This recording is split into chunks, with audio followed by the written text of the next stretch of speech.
The New Jersey Meadowlands is buzzing. Summer is in full swing and football is just around the corner. And we are live from the Toyota Club at MetLife Stadium in East Rutherford. It's the Northeast Conference Football Social Media Day on ESPN3 and NEC Front Row.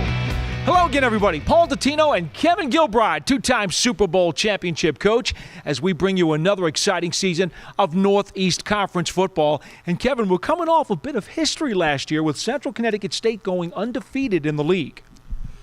Undefeated is almost unimaginable because, quite frankly, I didn't expect Central to be even vying for the top spot. So my hats are off to Pete Rossmondo and his staff and that football team, because not only did they finish undefeated, but they came from some very difficult situations, most notably the Duquesne game, to win that game and put themselves in a position that, quite frankly, I think had they not lost their quarterback going into the playoffs, they would have beaten New Hampshire. That's how well they played at the end of the year. Yeah, we will talk more about Dolegala as we go through the program. And for Central, they're trying to become the first team to repeat as the sole NEC champions in Sacred Heart in 2014. Let's get a look at the coaches' preseason poll, and they indeed believe that the Blue Devils will get the NCAA bid once again.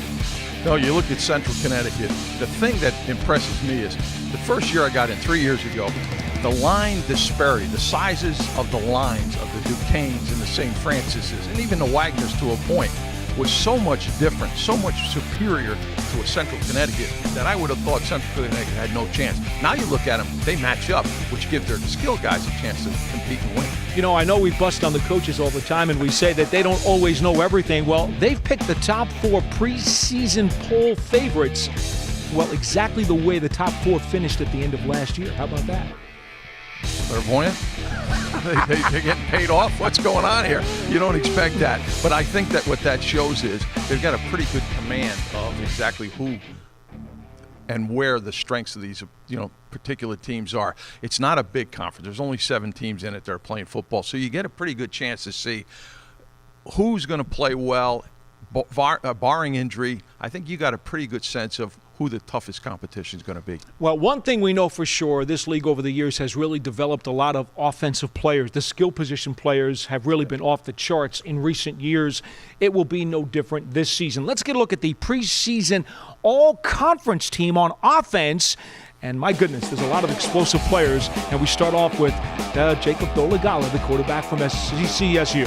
I look at him and I am so impressed with not only his size and his arm strength, but the guy can run for 6'5", 6'6". Now, they don't run him very often until they get down to the red zone, but he certainly has that escape ability when he's in the pocket. And then he's got some skilled guys he can throw the football to as well. On the ground, you see guys like Hines and Fultz. They were both top 10 in the nation last year in rushing. I'll tell you what, Fultz came out of nowhere for me. I didn't expect him. He was part of that two-headed monster last year that Wagner had, which led us to believe that Wagner was going to be right up until the end, was going to be competing for the top spot. Of course, they lost their quarterback and everything changed, but Fultz is very impressive, and A.J. Hines is just a beast. You talk about a physical runner. He is certainly that. Through the air, guys like Crawford and Lewis. I mean, we're talking about some explosive downfield threats as well in the passing game.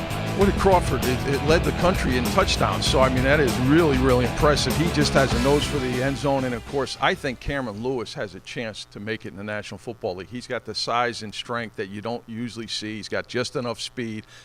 I think he's a guy that's going to make it at the next level. Yeah, we don't want to slight those old linemen as well, a number of those guys on the preseason team. Let's flip it over to defense, Kevin. And there are a lot of really good linebackers in this conference this year. Yeah, well, you got to start with Stagnant from Bryant, the player of the year last year.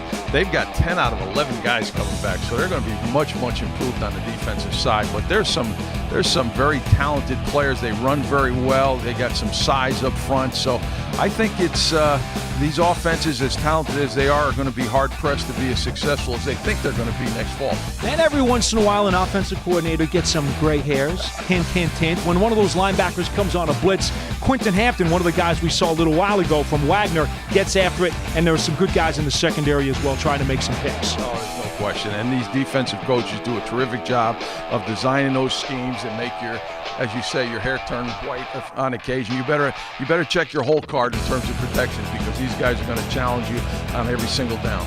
Well, I tell you what, folks, it's going to be an awful lot of fun as we watch this season unfold and we find out which of these players do in fact make the all-conference team at the end of the season and if Central Connecticut State is able to repeat.